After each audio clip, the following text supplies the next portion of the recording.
E aí, Isso que é pontualidade, hein? Gostei de ver. sempre no horário, isso é uma característica bem. Como é que E você aí, tá?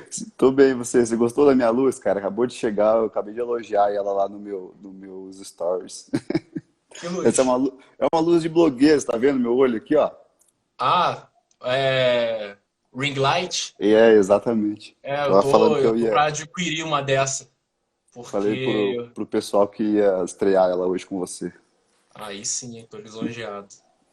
Eu tô precisando de uma dessa também, eu preciso de uma câmera melhor também para gravar curso, mas vamos aos pouquinhos, né? Ah, vai aos poucos, sim.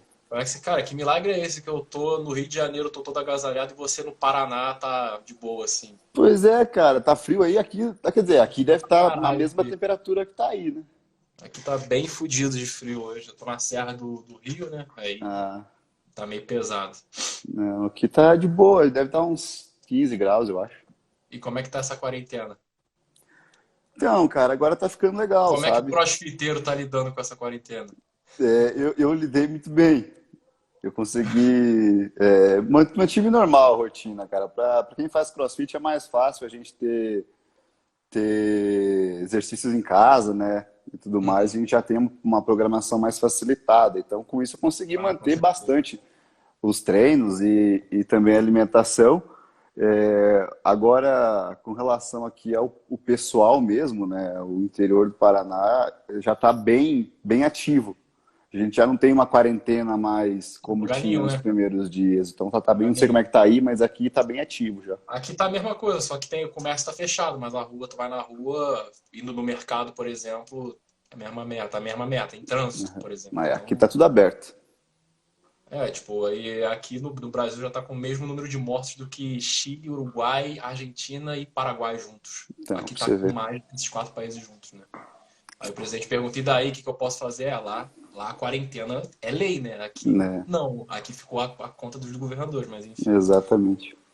E como é que dieta, como é que tá saindo agora? Eu, por exemplo, eu falo, pô, pra mim tá sendo melhor pra minha alimentação manter durante a quarentena, porque, né, a gente não tem as mesmas tentações o que a gente, eu como nutricionista mais vejo, você como também já futuramente profissional de nutrição, vai ver o pessoal, a maior desculpa é, pô, final de semana, cerveja, com os É, amigos, o que eu faço? Agora não tem essa desculpa, né? Mas só que aí tem a desculpa do tédio, tem a desculpa do ócio, tem a desculpa do nervosismo e tal. a gente sempre vê isso, né? Uma busca constante por desculpas. Acho que quando o cara não definir exatamente o que ele vai fazer ali, ele vai sempre achar alguma coisa alguma desculpa para comer, né? Então, Sim. vamos lá, coloca aí estresse do trabalho, estou estressado com a minha namorada, vamos comemorar com a minha namorada. Eu vou, entendeu? Tipo, o estresse até a comemoração é tudo um motivo para Sim, sair você da come porque você dieta. tá triste, você come porque você tá feliz. Exato. A partir do momento que você coloca um objetivo, estipula um objetivo ali, aí sim você consegue manipular o ambiente que você está inserido. Senão você se deixa facilmente levar pelo ambiente. Eu, no caso, não senti nenhuma diferença. Para mim, desses últimos anos aí, de como eu era antes, né? Todo esse aprendizado que eu A tive, época do Lincoln, o puxador de buzina, né, rapaz? mais ou menos por aí. Então, a partir desses últimos anos aí, tá bem tranquilo, cara. Nunca tive nenhum problema de perder a mão por muitos dias. É claro que a gente sai da dieta, né, cara? Todo mundo O sai, pessoal acha normal. que a gente tá falando isso, que a gente é bitolado e que vive em Não, dieta. Tá doido, né? Mas é tudo questão de bom senso, né, Bruno? Então, exatamente. saber ter essa relação com a comida. E coisa que eu até falei na live com o Ney semana passada é que a gente está num momento dos extremos onde tem gente que só enxerga a comida como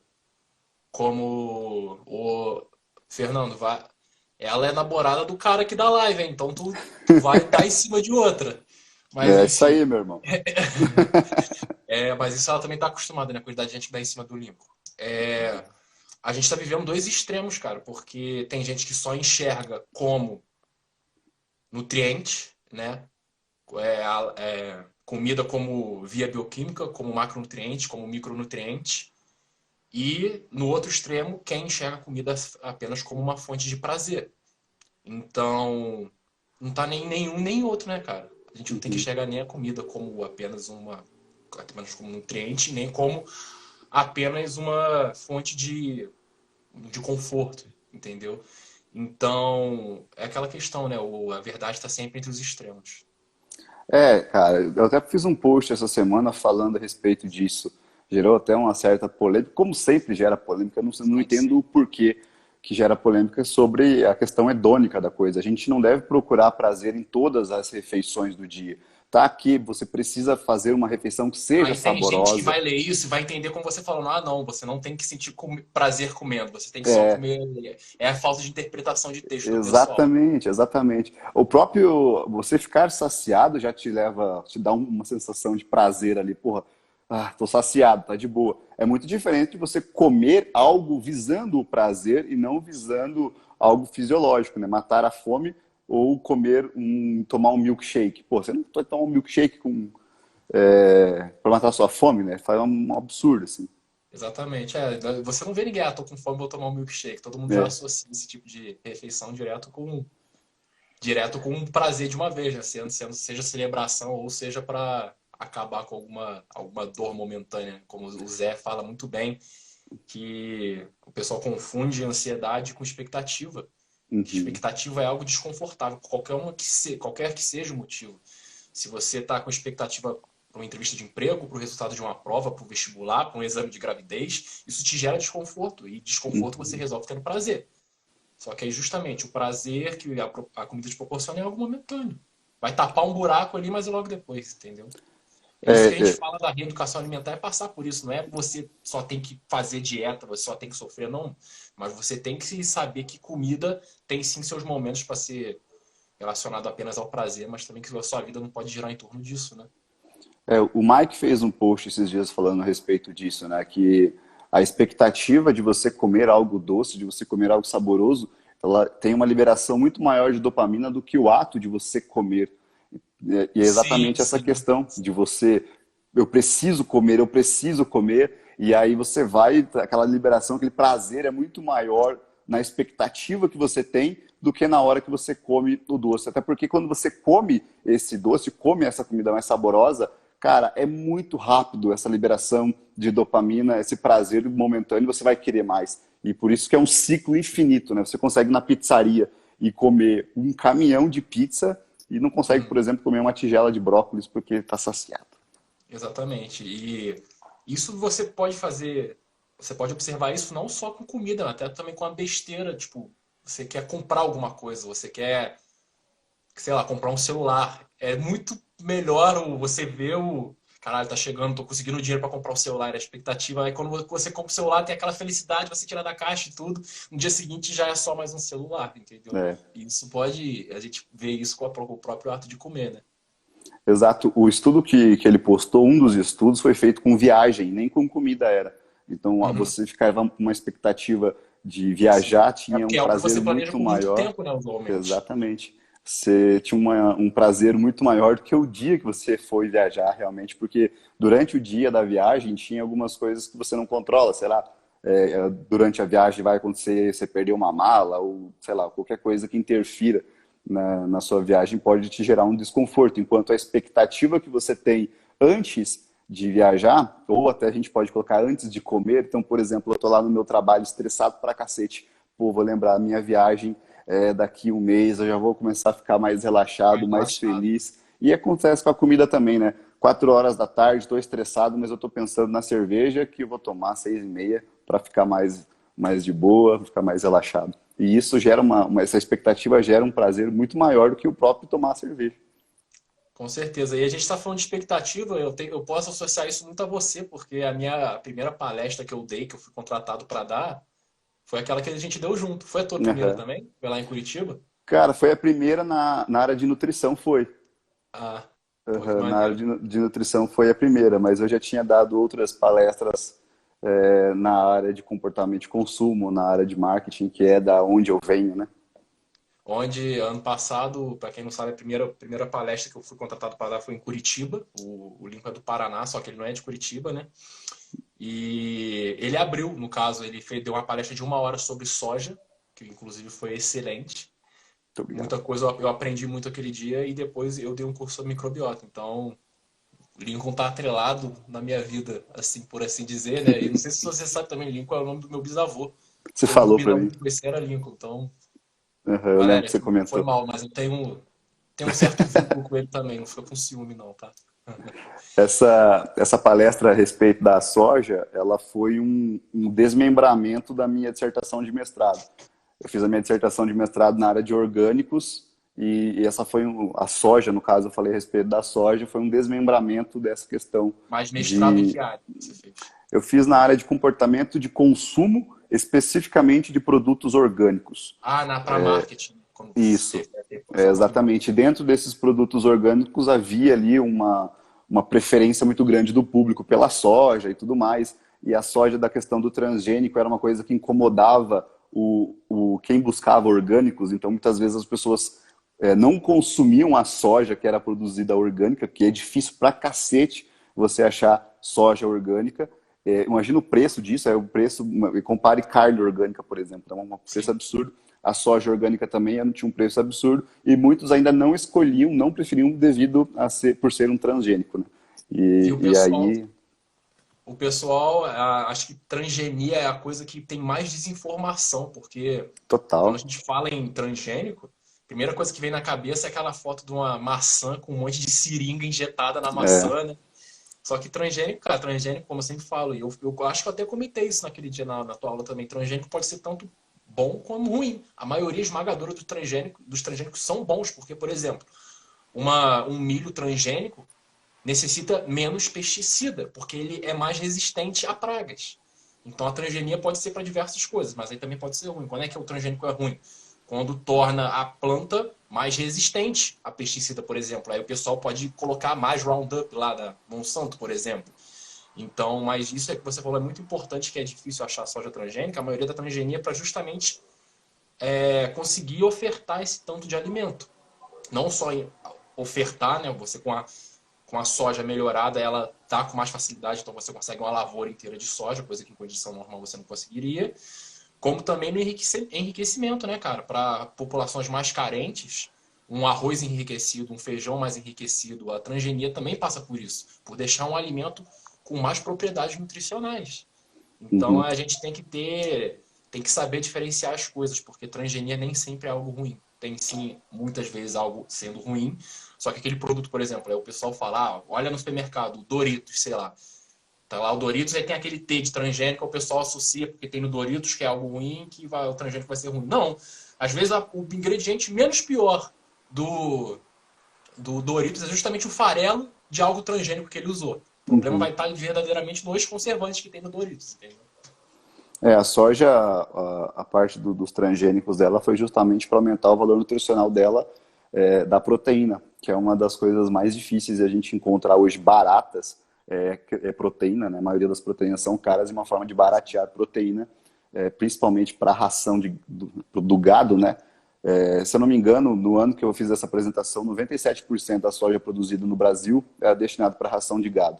Então eles fizeram um enriquecimento dessa soja para aumentar a quantidade de proteínas. Nesse processo acabou aumentando também os fitoesteróis, né? Só que o Sim. aumento dos fitoesteróis é o que leva ao aumento de proteínas e não é um Fitosterol, o pessoal colateral, associa a malefício da soja. Quando eu falo, malefício. soja é ruim porque tem fitosterol, tem estrogênio, o pessoal fala, né? Vai dar Explica isso um pouquinho pro pessoal. ginecomastia.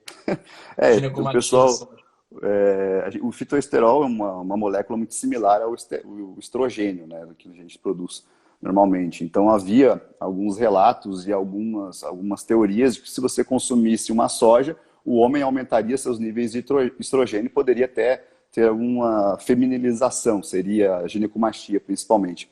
E os estudos que eles pautaram foi um estudo japonês, que é um estudo de caso de um homem de 69 anos, olha só, para você ver como é específico, um homem de 69 anos que tomava 3,5 litros de leite de soja, 3,5 litros de leite de soja por dia, e ele já vinha de um processo de redução de testosterona, né?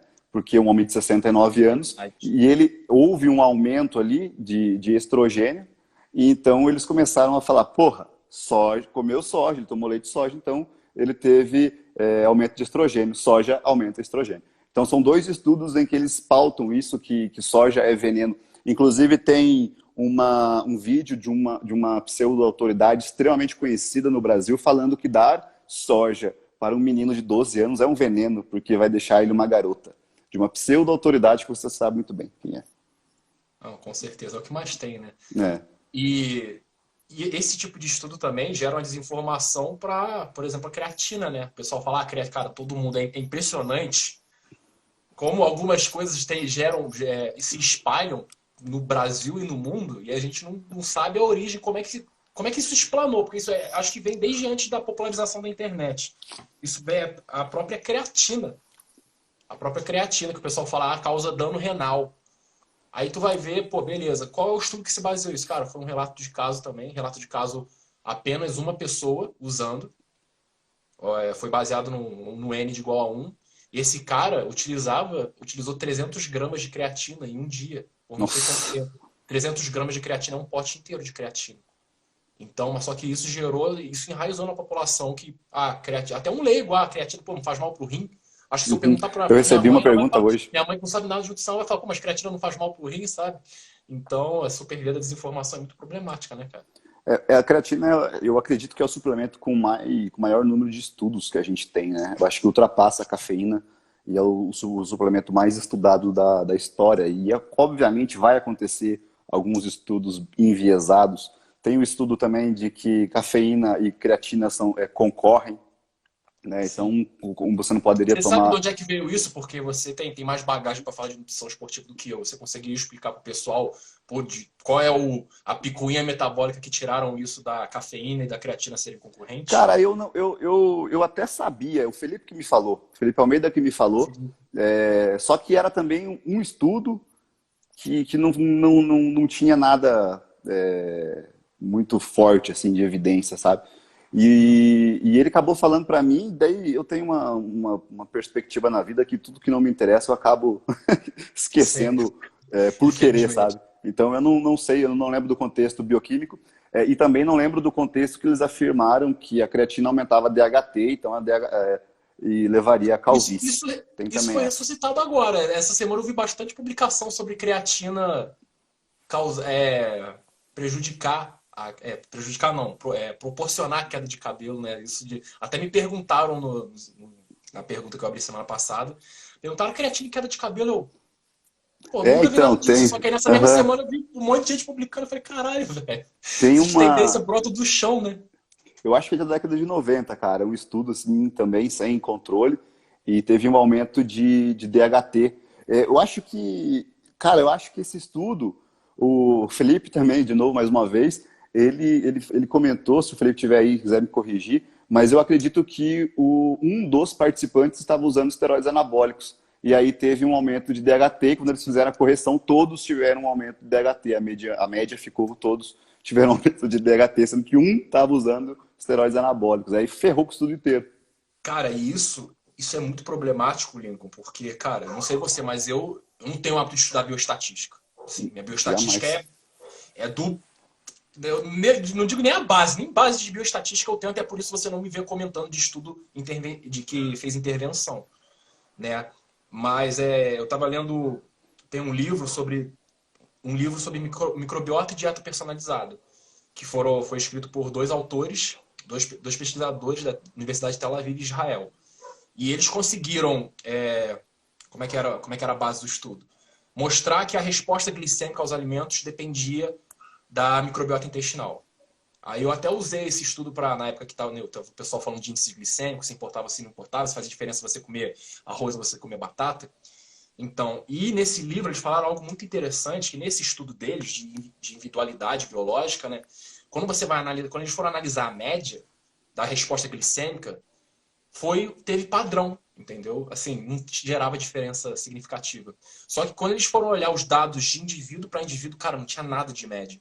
A média Uhum. acabou porque sumou todo mundo, depois dividiu pelo número e deu algo perto. Só que cada pessoa teve uma resposta individual diferente. Aí, tô falando, a média não serve para nada. Não. Quando tu vai pegar um estudo populacional, tipo esses que saem no É JAMA isso que eu com ia comentar. 300, um follow-up de 10 anos com 1.500.000 pessoas, você vai ter que fazer uma média para chegar a uma conclusão. Uhum. Você não vai tabular dado individual de 1.500.000 pessoas.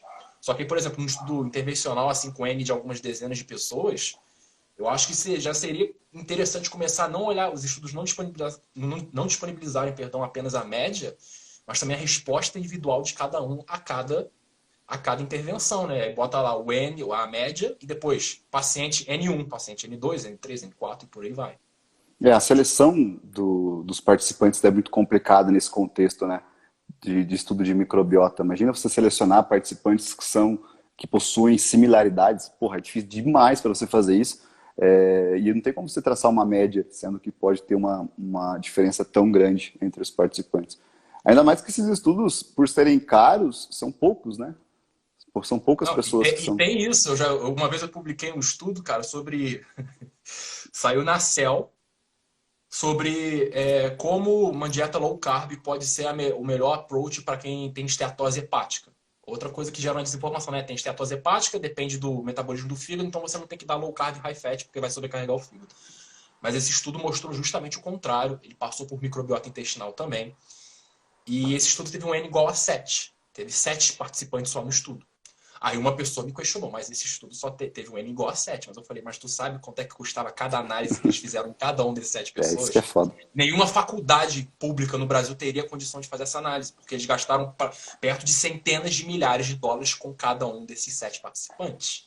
Então tem que ter o bom senso, né? Tem que saber o motivo do porquê o N foi tão pequeno. Tem estudo que é porque é porco mesmo, porque foi um TCC, por exemplo, que não tem o menor compromisso com ser algo que impacte uma conduta clínica de profissionais no geral. Mas também tem que ver que pode ser um N baixo, porque justamente foi uma análise tão parruda para cada pessoa que não tinha como. Você não vai ver um estudo desse com centenas de pessoas. Com dezenas de pessoas você não vai ver, quanto mais centenas, quanto mais milhares de pessoas. Então, a gente chegou no momento, eu sempre falo isso aqui, nutrição foi algo que virou piada por muito tempo, é algo dos anos 90 para cá, né? Nutrição era uma piada porque era tudo igual. Era dieta de nutricionista assim, bolacha de água e sal, com queijo Minas, iogurtezinho e saladinha com frango. Isso foi estigmatizado Uhum. na nutrição. Por isso até eu acho que Dieta de muitos não são... hospital. Exato, dieta de hospital. Nutricionista era para isso, para fazer dieta de hospital. Só que de uns anos para cá, acho que de 2010 para cá mais ou menos, a ciência começou a ficar mais parruda e a nutrição começou a ter um boom, né? Então tudo que você vê congresso aí, congresso que mais tem é o congresso de nutrição, de educação física e por aí vai. Aí o pessoal está conseguindo ser mais científico e trazer abordagens mais personalizadas, abordagens mais variadas, né? Tendo uma base melhor, tendo mais propriedade para falar sobre alimentação. Só que é isso também, todo mundo acha que só tem algum problema nessa refeição. Como é que vai saber o porquê? Entendeu? Os estudos que o pessoal usa não tem muita base muitas vezes, porque as pessoas não sabem interpretar o estudo. Então foi maneiro que os estudos começaram a chegar, as pessoas começaram a ter acesso a se basear em artigo científico, mas essas pessoas não sabem interpretar o artigo. É aquele famoso, só leu o abstract, né? Só leu o resumo. Então, é legal sim você começar a ler, se basear em artigo e tal, mas para você se basear em um artigo, você tem que saber interpretar o artigo. Não é só porque você tem um artigo que fala alguma coisa que isso é uma opinião fechada, até porque na ciência não existe isso. Nenhum artigo, nenhuma conclusão de artigo vai falar a melhor dieta é tal. Eles sempre vão ponderar. A melhor conduta, de acordo com os nossos participantes, foi essa, muito provavelmente em função disso. Mais estudos são necessários para chegar a conclusões mais definitivas. Então, legal, a nutrição está começando a ser mais respeitada porque está sendo mais baseada em ciência, está sendo algo mais individualizado, está sabendo fazer análises melhores, mas assim, não é só porque tem um artigo que você tem que acreditar em algo, entendeu? É uma ciência muito recente, né? A gente tem quem passava dieta antigamente era médico, então o médico era o responsável ali, o dietista, né? O cara que fazia a dieta e as enfermeiras acompanhavam e passavam aquilo ali para a pessoa no hospital, ou então quando chegava alguém no consultório acima do peso, tinha ali o médico que passava. Então a profissão de nutricionista era muito recente, né? E aí, durante essa evolução das últimas décadas, nós temos dois extremos. Nós temos esse extremo que vem do hospital enraizado e a gente tem o extremo dos bodybuilders, né? que da década de 60, 70 e 80 que descobriram a roda ali realmente de quanto com relação à comida. E a gente veio seguindo essas duas linhas até pouco tempo. E o que era engraçado é que, sei lá, na época que eu comecei a treinar, olha isso, faz muito tempo, Isso foi quando? 2006, 2007, a gente tinha, onde eu moro aqui, a gente tinha dois extremos. Então, quem é nutricionista? A nutricionista vai passar arroz integral e frango, né? Pão com uma geleia diet. E se você quer treinar, se você quer ganhar músculo, você ouve o professor da academia, porque é o cara que já fez uma dieta, já ganhou massa muscular e ele sabe mais ou menos o que você tem que fazer. O que você tem De que fazer? forma Você tem que comer, empírica, né? você tem que comer batata e frango 7 vezes por dia. Essa era o que ele falava para comer. E daí você toma um multivitamínico para ter o resto das vitaminas. Então Exatamente. isso foi, cara, até acho que 2010, que nem você comentou. E aí, O que eu período que eu acho que foi estava na quando começou a faculdade. chegar, quando veio o comércio, né? Porque tem isso agora também, pós-graduação, curso de extensão, palestra e tal, virou comércio, né, cara? Virou, Então, né? é Isso que eu uma ia área falar. assim, Virou.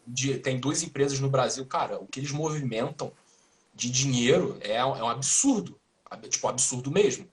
Então, a empresa tanto que faz o Arnold Classic, quanto a outra que faz o Gluten Free, por aí vai. Então, são congressos que, cara, por sala são 2.000 pessoas, que não pagaram barato para estar ali. Uhum. Mas aí isso também leva a outra coisa. Aí a gente tinha o problema da nutrição mais antiga no Brasil, que era aquela baseada em porra nenhuma de dieta de hospital. Aí tem a outra que é a dieta ultra sofisticada, que sabe a via de. Você sabe de quem eu tô falando, Uhum. provavelmente, que sabe, porra, você tem que tomar chá de maçã, porque maçã tem tal propriedade nesse estudo daqui mostrou que ativa a via da mTOR, então você vai ter mais hipertrofia por causa disso. Então tem o extremo da dieta patética e tem o extremo da dieta que ultra bem bolada, por assim dizer, ultra rebuscada, mas que não deixa de ser patética da mesma Cara, eu forma, né? acho que não é ultra bem bolada. Ela tem um discurso de venda muito boa, um Ah, discurso de nem entrando nisso pseudo-autoridade. daí. E aí é o seguinte, mano, quanto mais difícil você aparenta ser, mais interessado o cliente vai Sim. ficar ali. Nossa, esse maluco é um gênio. Se eu tomar, então, chá de hibisco, eu vou ficar seco. Porra, por quê? Porque, sei lá, ativa uma enzima do caralho lá que vai fazer eu mijar a vida inteira e pronto, é isso. Eu não tô gordo, eu tô retido. Né? E é isso que você procura. A galera, ela procura ainda, cara, por mais que a gente chega e fala que existe todo um processo, que existe todo um processo de você comer menos e se movimentar mais, por mais que a pessoa saiba disso, ela sabe disso, ela ainda busca alguma coisa que seja um segredo. E muitas vezes ela está esperando, né? Ela está lá encostada no sofá esperando que isso aconteça. E quando chega um cara com um terninho, bonitinho, cabelinho penteado, com Mais plástica botox, do que o Playmobil. cheio de plástico, com botox, e fala, ó, meu amigo, eu tenho, sei lá, 62 anos, você quer ficar bonito que nem eu? Vem aqui no meu consultório, paga aí 3 contos na consulta e 7 mil nos manipulados e a gente vai deixar você super novo por 3 meses, porque daí você tem que voltar aqui de novo. Exatamente. E esse mesmo tipo de profissional, cara, até dói chamar isso de profissional, né? Mas enfim, são os que estão definindo assim, você vai fazer essa dieta, vai fazer junto da dieta, eu não posso te entregar a dieta agora, porque antes você tem que fazer análise genômica, né? A gente tem que Nossa. ver quais são os seus genes para saber quais são as melhores dietas para você. Aí nisso ele mostra aqui, ó, porque olha, a beterraba ativou essa via, cara, é sempre a porra da via da bioquímica, né? Essa deram tanto de extrato de beterraba, ativou tal via, e essa via, se vocês podem pegar em qualquer livro, essa via está associada com queima de gordura. Só que aí você vai. Aí que eu digo a importância de ler o estudo. Você pega para ler o estudo. Foi um extrato de beterraba, sim, sei lá, 300 miligramas de extrato de beterraba que pegaram e injetaram in vitro. O que quer dizer in vitro? Não era em uma pessoa. Tava a porra da célula de gordura, enfiaram uma seringa na célula de gordura e injetaram beterraba lá dentro. Então a célula se desfez. Porra, o que não se desfaz? O que não iria se desfazer com isso, né? Se eu pegar beterraba e injetar no meu braço vai se desfazer, mas nem causar essa porra, né? Porque você não pode associar esse efeito no in vitro, né? No in vitro, no in sílica é a partir de análise computacional, o in vitro é numa plaquinha de Petri, aquela plaquinha de cientista, com a célula ali. Mas a gente não pode extrapolar isso para em vivo, ou seja, para nós mesmos. Porque como é que você vai garantir que você tomar aquela cápsula com extrato de beterraba, que esse extrato vai sobreviver ao teu estômago, vai sobreviver as suas bactérias intestinais, vai ser absorvida no teu intestino, vai para ver a porta, vai passar para o fígado, vai cair no intestino de novo, vai ser absorvida no intestino de novo, vai cair no tecido-alvo, ou seja, naquele pneuzinho que tem em volta da cintura, e vai agir ali. Digamos que isso tudo aconteceu. Chegou lá. Vai agir, mas vai agir por quanto tempo? E vai agir com qual potência? Por isso que a gente não pode falar, extrapolar que tem estudo de genética para fazer dieta personalizada a partir dos quais seus genes você tem bons ou ruins, se você é bom metabolizador disso ou daquilo. Isso ainda é tudo muito preliminar. As associações americanas de nutrição dietética todas já soltaram notas. É algo muito promissor, a nutrigenômica, né, que chamam, Uhum. só que a gente não tem capacidade para tirar nenhuma conclusão disso até hoje. O próprio capítulo do livro da Cosolino, Biodisponibilidade de Nutrientes, ela faz uma introdução muito bonita a respeito do que vai ser lá no futuro. Então a gente tem que esperar aí os próximos, sei lá, talvez 5, 10 anos para ver o que ela vai reescrever nas próximas edições. Mas até agora, ali na introdução, não sei se você já teve contato com esse capítulo, vale a pena ler, é interessante. É bem promissor, assim, né? A ideia é bem promissora, só que a gente não tem... os custos ainda são muito altos para se fazer e tudo mais. Imagina, você categorizar cada tipo de nutriente, cara. É absurdo, né? Até porque, cara, uma análise genômica, né? Você vê todo o seu conjunto de genes, né? Se analisar o seu genoma, é algo que só ficou acessível agora, cara. Sim. Quando saiu em 2001, custava alguns milhões de dólares fazer uma... Quero ver o genoma do Lincoln. Iam gastar alguns milhões de dólares para isso. Hoje em dia já está entre 4 e 6 mil dólares. Já está algo mais acessível. Mas ainda assim não está algo acessível a ponto de você conseguir categorizar e individualizar essas análises a ponto de conseguir aplicar isso em todo mundo, né? E é uma coisa extremamente importante, né? A gente vê os períodos de escassez da nossa espécie ali que moldaram o nosso genoma. E isso a gente tem uma facilidade gigantesca de engordar hoje e de não perder peso justamente porque durante muitos anos, alguns milhares de anos, a nossa espécie ela se ferrou diante da escassez. E aqueles indivíduos que, olha só, agora vai ficar para vocês aí que tem facilidade de engordar e dificuldade de emagrecer, se vocês estivessem alguns milhares de anos atrás, vocês seriam os ídolos que não morreriam e que fariam com que a espécie progredisse, né? Então a gente tem ainda algumas coisas que são extremamente importantes. Porém, como o Alexson falou, cara, para analisar isso é uma coisa muito difícil, especificamente porque a gente está falando de vários tipos, né, de genomas que estão interligados e, cara, cada coisinha é absurdo a gente pensar de forma holística, assim, né?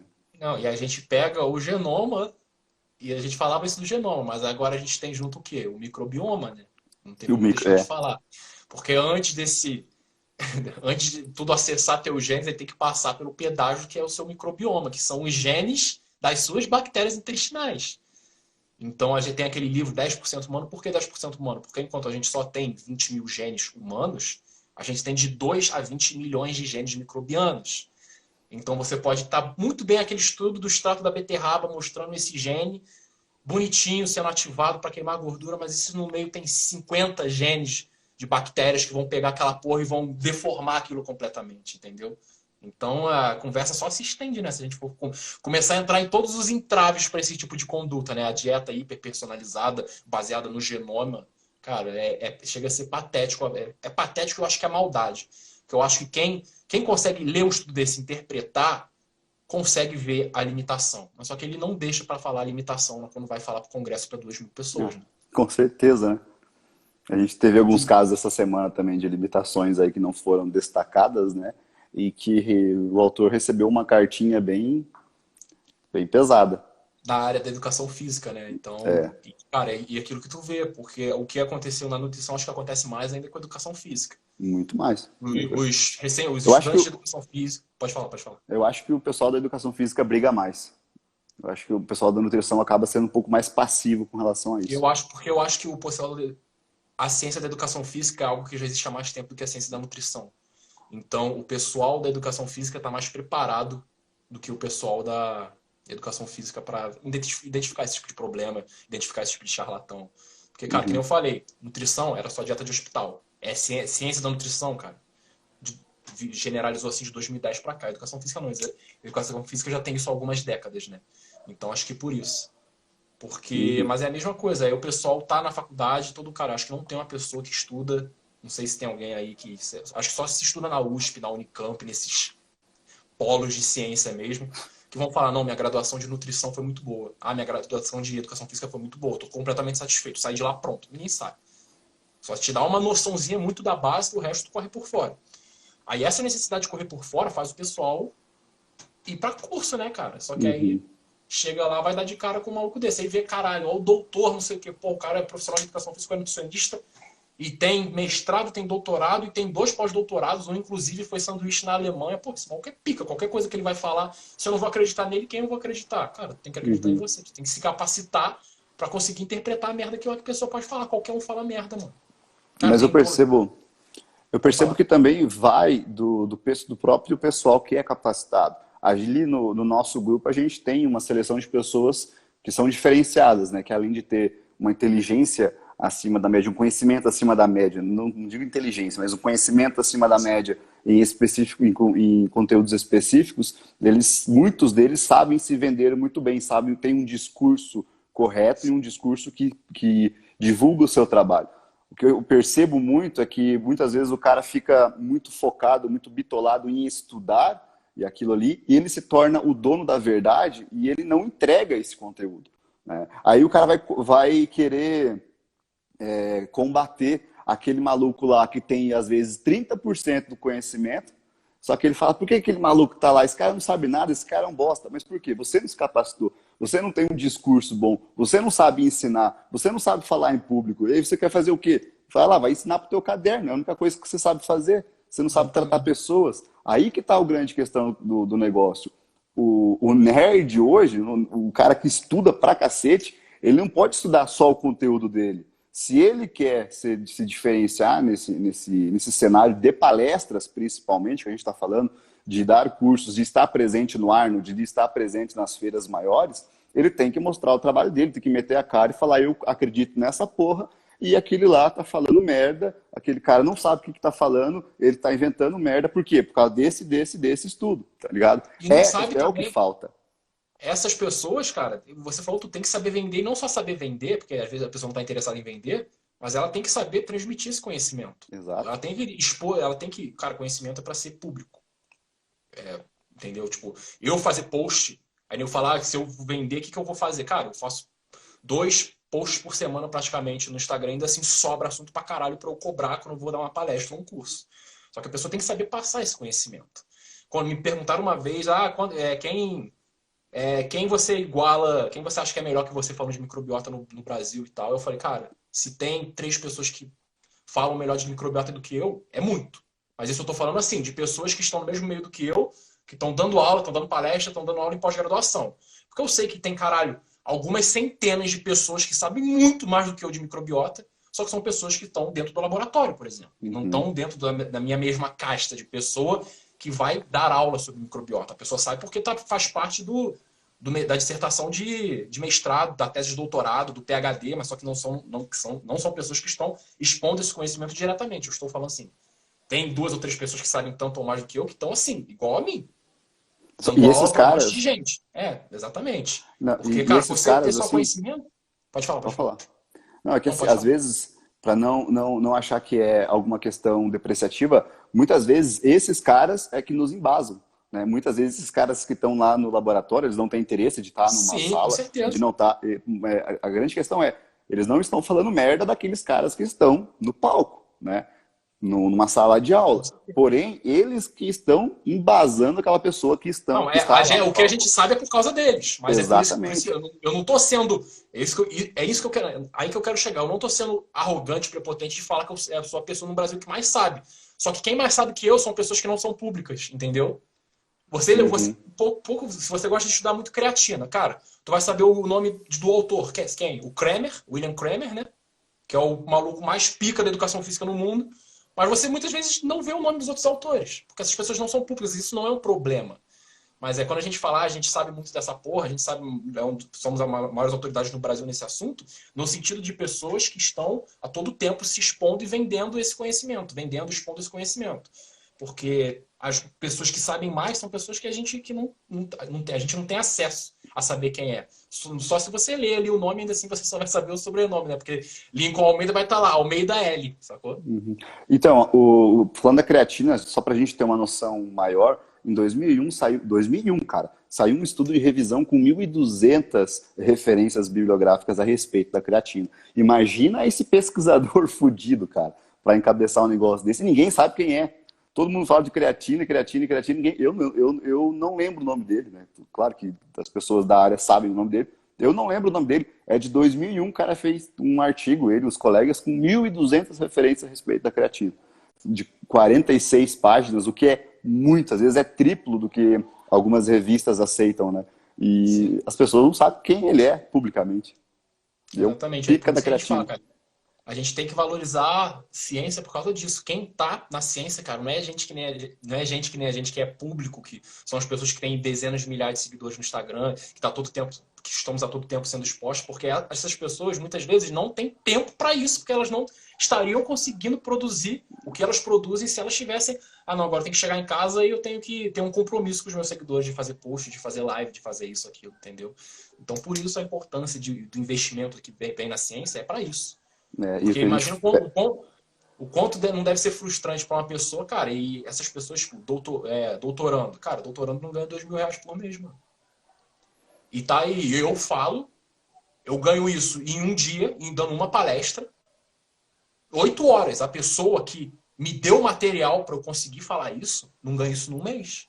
Porque a ciência não é valorizada, entendeu? Uhum. Para a pessoa começar a ganhar isso, ela teria que parar, gerar um perfil público, atrair seguidor. Então, assim, problemático, né, cara? E o próprio trabalho, né? A gente, por exemplo, você não considera uma tese de doutorado como uma evidência puramente até que ela não seja publicada como artigo. Então o cara tem que pegar, além de todo o trabalho que ele tem que dividir muitas vezes a tese de doutorado dele em 5 artigos para fazer, 5 papers para fazer a publicação, receber aquilo talvez devolutiva para corrigir, e o cara vai querer sempre postar, publicar em uma revista foda, porque 4 anos não é, né?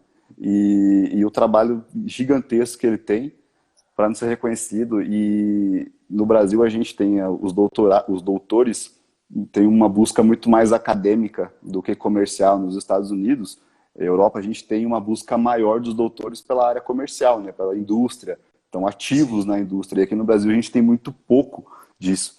E tá ficando saturado o mercado. Então a gente tem doutor pra caralho, a gente tem PhD e os caras fazendo o PhD deles fora, voltando pro Brasil sem emprego, porque não tem Não, concurso. cara, o que mais tem é PhD, doutor, desempregado, cara. Exato. Fazendo bico. Cara, eu vi uma história de um doutor. O cara tinha 2 doutorados em biologia, cara. E tava no PhD, acho que na Alemanha. Ele voltou e tava trabalhando, cara, algum emprego muito não condizente com o porte do cara, sabe? Porque Uhum. aqui, pô, que nem falaram aí, cara, ciência do Brasil é só por amor mesmo. Porque se Exatamente. você para olhar, cara, eu tenho muita vontade, tanto na questão de conhecimento, como até pro meu currículo, de fazer um mestrado, de fazer um doutorado, mas cara, antes disso eu tenho que ganhar dinheiro, mano. Quando Isso eu eu tava. fazia. Oi? Pode falar. Antes de eu pensar em fazer um mestrado, um doutorado, eu tenho que pagar minhas contas, cara. E se Uhum. eu pegar de dedicação exclusiva, uma faculdade federal, que seja na USP, no FRJ, no Unicamp, cara, não vai dar pra pagar conta. Se eu for morar no Rio de Janeiro, cara, na capital do Rio de Janeiro, cara, bolsa de doutorado acho que é R$ 2.200 por mês. Cara, isso não paga um kitnet em lugar nenhum no Rio de Janeiro, assim, com o mínimo de condição boa, sabe, de vida, assim. Por exemplo, na Zona Sul, no centro, não paga. Mais da metade disparado, se não uns 80% vai só no aluguel. Fora o custo de vida no Rio. Sacou? Então, pô, se eu parar para fazer um mestrado ou um doutorado, vai ter que ser, isso olhando pela inteligência financeira, eu vou ter que estar com dinheiro separado para parar de trabalhar um tempo e me dedicar só àquilo, sacou? Uhum. Quando eu entrei no mestrado, eu tinha ideia de ir para a área acadêmica, né? Eu sempre gostei muito de ensinar, de dar palestra, de conversar, de comunicar, de explicar. E eu falei, porra, eu estava numa fase meio perdida, eu falei, eu vou para a área acadêmica, vou para o mestrado, saindo dali Isso do vou dar marketing, aula. né, que você diz. Isso, na área era de inovação, marketing e inovação. No terceiro, no terceiro bimestre ali, acho que a gente divide por cada trimestre, né? Então, no terceiro trimestre, no final do primeiro ano, eu já desisti, cara. Porque a cobrança para publicação de paper era muito alta. a gente tinha 4 matérias por semestre e os professores exigiam um artigo em cada matéria para tentar a publicação. Cara, imagina você tentar publicar 8 8 artigos por ano, você é louco. Um artigo vai ser tudo bosta. Não tem Só como o Heitor, você... né, cara? Só o Heitor Oliveira para conseguir fazer isso com competência, aquele doente mental. Exatamente. Eu não tenho noção, cara, de como que eu ia fazer isso. Então, o desenvolvimento de todos os artigos que eu desenvolvi, deles, dos 8, um foi aprovado, cara, para ser publicado. Então, imagina o trabalho da porra que eu tive para desenvolver 8 e a cobrança gigantesca. Eu não tinha bolsa. Cobrança do caramba. Falei, mano, você é louco. Não vou. Não, e tem toda a reestruturação da faculdade pública que tem que acontecer, né, cara? A faculdade pública, assim, quando é que o Brasil vai começar a ter alguma chance de melhora? Quando a universidade pública conseguir ter tudo aquilo que ela precisa. Mas isso não passa só pelo dinheiro. Você não fala só de dinheiro, mas é uma reestruturação de toda a estrutura hierárquica da faculdade, bem como as exigências da faculdade. Porque, por exemplo, a Unicamp, cara, eu não sei se você viu isso, em 2018 ou 2019, o orçamento da Unicamp foi o mesmo do MIT, do Instituto de Tecnologia de Massachusetts, que é a instituição de engenharia mais importante do mundo. Foi o mesmo, cara. Foi quase igual. Mas aí por que a Unicamp não está igual ao MIT?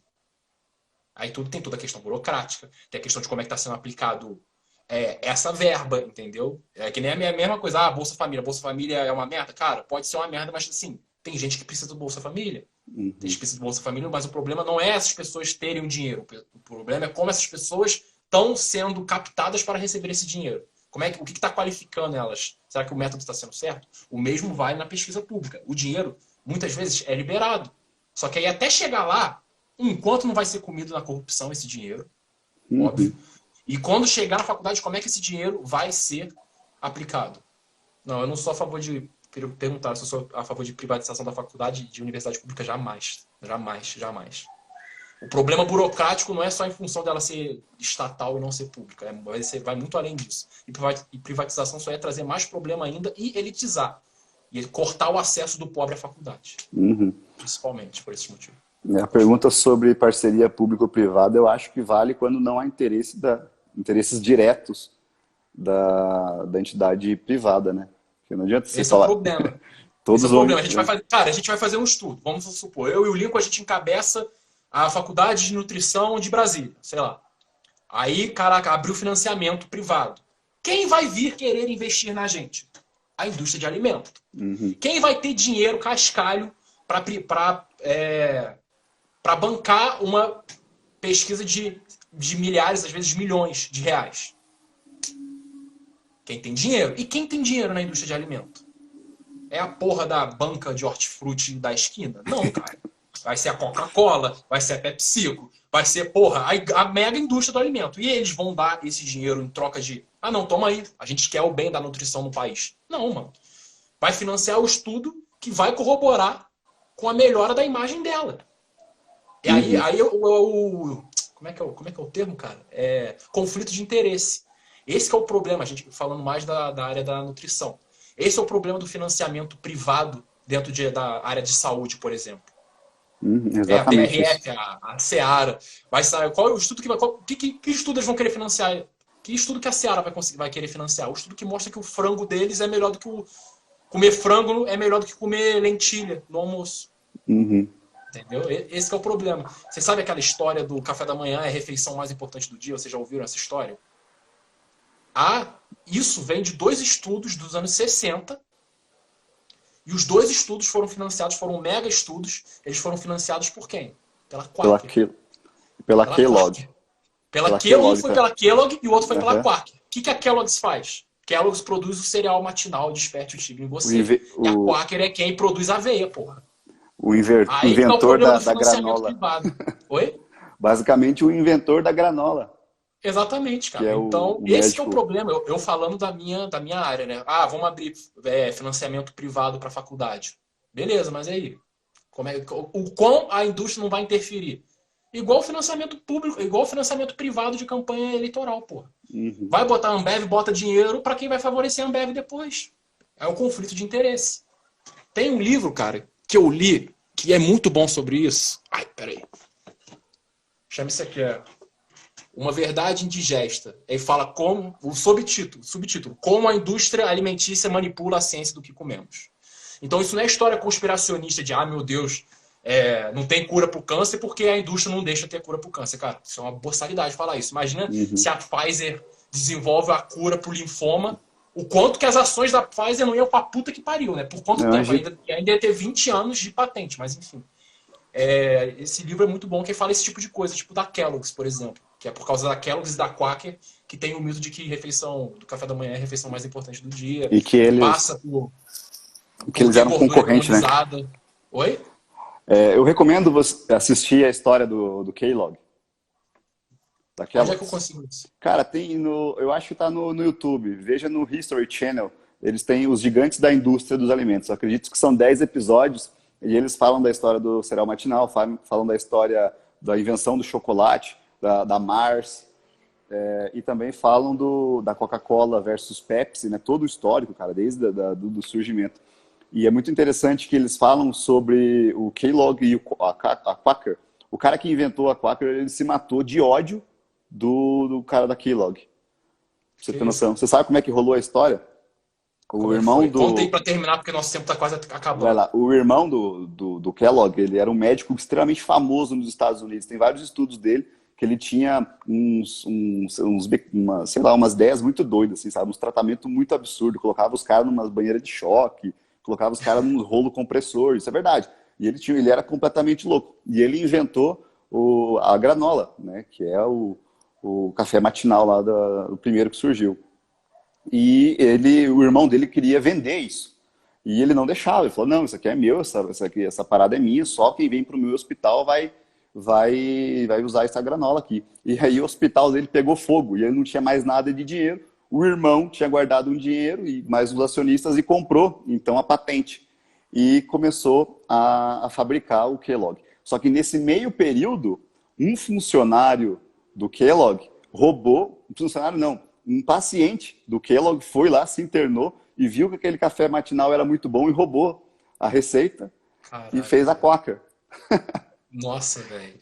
E aí, velho, o cara depois, aí ele criou a Quaker e tal, ficou muito rico, e o cara da Kellogg, né, montou a cereais Kellogg, e depois, sei lá, de alguns anos, ele ultrapassou ele no mercado, se tornou absoluto, líder absoluto, e aí esse cara ficou com muito ódio e acabou se matando.